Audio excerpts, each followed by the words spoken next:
My name is Katushka Cruz and I'm the President of the Dorrigo Chamber of Commerce. I run a shop in town alongside with my partner called Mountain Metal Art. I'm the local silversmith and my partner's the blacksmith. We have been running our shop for just over 2 years and we strongly enjoy being part of the community. In 1918, the Dorrigo Chamber of Commerce convened a public meeting to discuss the development of the run-of-river hydro. This was a community meeting to discuss renewable energy. In 2015, the Dorrigo Chamber of Commerce received a Community Renewable Energy Grant from the New South Wales Government to investigate the feasibility of run-of-river hydro. This is an exciting opportunity for the broader Dorrigo community. The Chamber is particularly excited about this grant because we see it benefiting the economic potential for our community. We see this significant support from the New South Wales Government as being a stepping stone towards realising the unique renewable energy potential of the Dorrigo community. Okay, Peter Lynch is my name. I'm the Managing Director of Polina Energy, which focuses on small energy systems. We moved to Dorrigo about 9 years ago because we saw enormous potential for generating electricity and other forms of energy from the multiple running streams in this area. We've done quite a lot of work overseas for almost 20 years, and Dorrigo is a bit unique in a couple of ways. One is that in 1922 the community got together and built their own run-of-river hydroelectric system to drive primarily income generation at the butter and bacon factory, but also to supply lighting and refrigeration to the rest of the town. So there's a history of energy innovation in Dorrigo.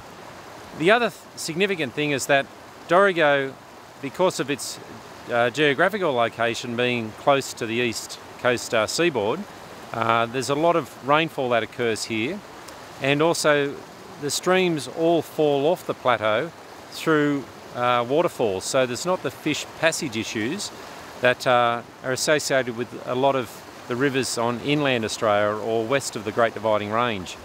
And unfortunately, most of the focus on river health from the government's perspective is focused on those inland rivers because fish passage and things like that is detrimentally affected by the construction of weirs and dams and a lot of irrigation. Whereas for New South Wales, more than half the actual total rain that falls on the state falls to the east of the Great Dividing Range.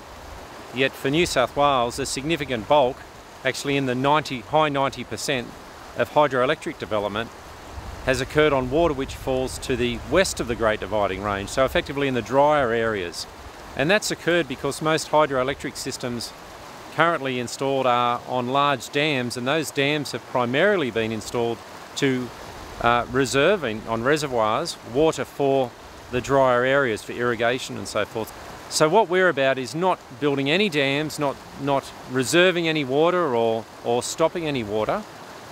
These run-of-river hydros, they borrow a small amount of the water from the rivers, put it through a turbine which extracts some of the energy and the energy only, and that water then returns back to the same stream unpolluted and unaffected.